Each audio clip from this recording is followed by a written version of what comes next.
आप लोगों को लग रहा है कि मैं घर पे बैठ के खुश नहीं हूँ। अरे मैं तो घर पे बैठ के बहुत खुश हूँ। ये तो मुझे भी तो अपना एजेंडा फॉरवर्ड करना है कि भैया मुझे काम करना है, क्योंकि मेरे खर्चे होते हैं। तो मेरे पति को स्ट्रेस वाला एंगल पति ना बेचे, ये ना बोले कि मेरी बीवी के इतने खर्चे हैं। तो मैं तो एक्ट्रेस बन के रोड पे भी खड़ी हो गई शादी के बाद, ये दिखाने के लिए कि देखो मैं कितनी शादी के लिए सीरियस हूँ, फ्यूचर के लिए सीरियस हूँ। वहाँ पे भी मैंने मज़े किए रोड के ऊपर बिजनेस करके, ठीक है ना। मुझे तो एक्सपीरियंस ही मिला, लोग ही समझ पड़े। तो मेरे बारे में आप टेंशन मत करो कि मैं घर पे बैठी हूँ कि रोड पे खड़ी हूँ। मैं तो मस्त हूँ, I am having fun.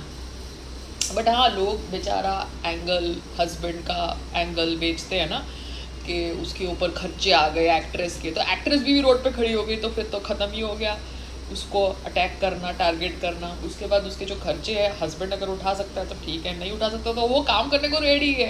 But तुम लोग अपना ब्रो गैंग खेलते रहो, मुझे क्या फ़र्क पड़ेगा। मैं तो आराम से बैठ के अपना नेटफ्लिक्स एंजॉय कर रही हूँ, ठीक है। Have fun, trolls, fuck you all. तो मेरी मम्मी कह रही है सबवे का खाना सैलेड 3 स्टार्स था, ठीक है। स्टारबक्स का ठीक था। तो सबवे का स्टैंडर्ड इतना बकवास क्यों हो गया। सबवे आप इंटरनेशनल ब्रांड हो, कम से कम अपना स्टैंडर्ड तो मेंटेन करो। मैं लोकल वेंडर से भी ऑर्डर कर सकती थी ये देखने के लिए कि स्विगी का डिलीवरी टाइम कितना है, मगर मैंने सबवे चूज़ किया बिकॉज मुझे लगा कि उनका हाइजीनिक सेटअप होगा। बट ठीक है, आप लोग अपना स्टैंडर्ड गिराते जाओ। एक काम करो ना, आउटलेट ही बंद कर दो सबवे।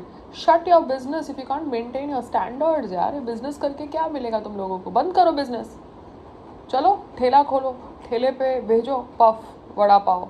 तुम अपना स्टैंडर्ड मेंटेन नहीं कर सकते तो दुकान में क्यों बैठे हो, ठेले पे आओ। उस दिन हम गए थे, याद है, हम लोग कुछ अपना बाल कराने गए थे। तो इंटरनेट पे वो लोकल वेंडर की फोटोग्राफ अच्छी थी, फिट किचन और ये सब। और उसका जो आउटडोर यूनिट था, जो जाके देखा था, वो कितना गंदा था, स्मेली था। समझ रहे हो। याद है हम लोग गए थे एक बार, नॉनवेज खाना था सब कुछ। तो इंटरनेट पे और प्लेटफॉर्म के ऊपर पिक्चर एकदम अच्छी आती है, और फिर ऑन ग्राउंड जाते हैं तो देखते हैं कितना अनहाइजीनिक है। तो इसलिए मेरे को लगा कि अगर नॉनवेज ऑर्डर करना है तो स्टारबक्स थोड़ा एटलीस्ट हाइजीनिक होगा। और सबवे मैंने सोचा कि वेजिटेरियन थोड़ा बेटर होगा, बट सबवे का स्टैंडर्ड खराब हो गया है कंपैरेटिवली पहले से। ठंडा ठंडा जैसे डाला हो, दैट इज। हाँ, तो सबवे को ठेला खोल देना चाहिए, सबवे के ठेले आ जाने चाहिए, शॉप्स उनको बेच देनी चाहिए। उनके पास पैसे नहीं है तो, ठीक है ना। क्योंकि मैं सबवे जब तेरे यहाँ चालू हुआ था, याद है, यारी रोड पे हम पहली बार गए थे, सब फीलिंग्स किए थे। हाँ, तब अच्छा था, बहुत साल पहले। तो वही तो मैं सोच रही हूँ कि इनको फंडिंग कहाँ से मिलती है, क्योंकि अभी तक उनका जो स्टैंडर्ड है वो पहले से अभी तो खराब ही हो चुका है। तो उनकी दुकानें चलती कैसी है। मतलब they must be shell companies trying to just route money through some restaurant outlet. They are having वो बिजनेस खुद के पैसे से नहीं हो सकता, because these people who are doing these world wide chains they are having funding coming through different places. Because ये business set करने में बहुत टाइम जाता है, लोगों का टेस्ट समझने से। भी हैवमोर भी ले लो, चाहे पर अच्छा है। हाँ, बट वो डालडा का खाना भी सेट है ना मम्मा, जिसको वो खाना है डालडा का वो खाएगा, उसको नहीं खाना सबवे। बट सबको पता है उसका प्रिपरेशन। अब मैं लोकल शॉप को देखे बिना खाली स्विगी और ब्लिंकिट और जोमेटो के प्लेटफॉर्म से ऑर्डर करूँ तो जो प्रिपेयर्ड फूड है उसका मुझे पता नहीं ना हाइजीन लेवल क्या है। नहीं पता। अभी ब्रेड में ऑर्डर कर सकती हूँ, अंडा में ऑर्डर कर सकती हूँ, बट प्रिपेयर्ड खाने का हाइजीन लेवल मुझे पता नहीं है ना कि कौन सा तेल है, क्या है। अभी सबवे का मुझे पता है तेल वेल इन्वॉल्व है नहीं, सॉस इन्वॉल्व है। स्टारबक्स का भी सॉस इन्वॉल्व है, ब्रेड कहीं और से बनी होगी, आप समझ रहे हो। But I also have to think because मैंने देख लिया है कि फोटोग्राफ्स ये लोग ऑनलाइन प्लेटफॉर्म्स पे अच्छे डालते हैं, और जो एकदम सुंदर। हाँ, और जो उनका क्लाउड किचन होता है वो इतना गंदा बास मारा क्लाउड किचन होता है। समझ गए। तो तू मुझे कोई चेक करके बाकी फैमिली मेंबर से ब्रांड बता सकती है। अगर वो ब्रांड कोई इंटरनेशनल ब्रांड है तो फिर मैं ऑर्डर कर दूंगी, ठीक है। देखो बता रही हूँ, बिकॉज लोकल मुझे सेटअप नहीं पता ना मम्मा। वहाँ पे स्विगी के ऊपर सैलेड डेज ने, सैलेड लाइट ने, फिट किचन ने, कैफे किचन ने, पता नहीं क्या क्या लिखा हुआ है। मैंने बोला फालतू में एक छोटा सा क्लाउड किचन होगा और इतने अच्छे फोटोग्राफ्स डाल रखे हैं, है ना। नहीं कुछ दिखाया था कि म्युनिसिपल मार्केट के पास थे, कुछ अच्छा कुछ चीज दिखाई थी। वहां गए तो देखा कोई ठेला सा था बना हुआ, हाँ जिसका अलग ही लुक दिखाते हैं और अलग क्राउड कलेक्ट करके खड़े दिखा रहे हैं। हाँ, तो इट इज सो Style ही फकिंग जहाँ fake, you know, it is so fake थी। Fucking fake. तो एटलीस्ट सबवे स्टारबक्स पता तो है हाँ, कि इंटरनेशनल standard। कंपनी, हाँ स्टैंडर्ड तो पता है। इट इज लाइक कि आप तेल सफोला का ले रहे हो कि पता नहीं कौन सा जेमिनी का ले रहे हो, आप समझ रहे हो। हाँ हाँ, तो हमें बात पता नहीं सही। ना जेमिनी की फैक्ट्री कैसी है। पार्ले जी भी मैदा डालता है, तो फिर you have to understand we are living in these times, you know, everybody is this faking mixed it. अरे mixed they are doing it in vegetables and fruits, so much they are doing, बाप रे। तो हाँ सारे कच्चे केले होते हैं, जिसको उस दिन दिखाया किसी ने, और उसको पका हुआ आदमी को बरोबर केमिकल में डुबो के निकाला।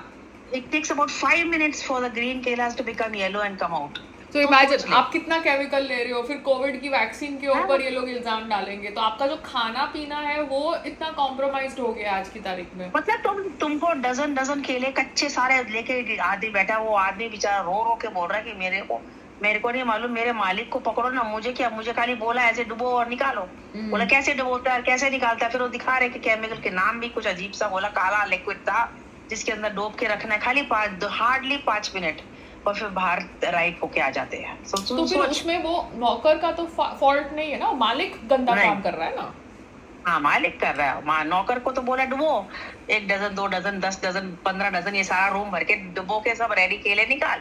तो आजकल इसीलिए जो पहले लोग खाते थे, जैसे हम लोग तो डजन डजन केले खा लेते थे, मतलब केले खा जाते थे, तो वो प्योरिटी था। अभी इस बार ये लोग ऐसा सब कुछ कर रहे हैं हर एक चीज में। हाँ, सो अननेसेसरी के वो चावल बोलते हैं ना, प्लास्टिक के ना, ये है तो ये है वो है, अंडे में भी करते हैं। So you have to be very careful where you take your eggs also duplicate निकलते हैं, समझ गई। तो अंडे में क्या प्रॉब्लम है, अंडे तो अंदर होते हैं, अंडे के अंदर क्या डुप्लीकेशन होता है। अंडे एक इंजेक्शन वाले हैं और एक नॉर्मल प्रोसीजर से जैसे एव्यूलेट होके आते हैं, वो एक अलग होते हैं, और एक ऐसे जो इंजेक्शन दिया होता है, और फिर वो अंडे, एक ही मुर्गी एक ही टाइम में 15-20 अंडे दे देगी ऐसा। सो दैट इज इंजेक्टेड वाले, अंडरस्टूड। तो वो इंजेक्टेड वाले खराब होते हैं। इंजेक्टेड वाले का डिफरेंस क्या है, फिर उसको तत्व नहीं होगा ना। वो ब्राउन वाले खाने के ना, ब्राउन वाले मिलते हैं ना, ब्राउन वाले मिलते हैं, वो 100 के कुछ मिलते हैं पर डजन। तो ब्राउन अंडे खाने के, ब्राउन अंडे, ठीक है, ठीक है, ओके। व्हाइट नहीं खाने के, ब्राउन खाने के, ठीक है। Okay bye. वो एक साथ 2 डजन ब्लिंकिट वाला रखता है, या तुम जाके भी भर सकते हो, ब्लिंकिट में भी मिलते हैं ब्राउन वाले, तो 2 डजन मंगा के रख दिए, अपना दो खा रहे आराम से। ठीक है, ओके बाय। ओके बेटा, बाय।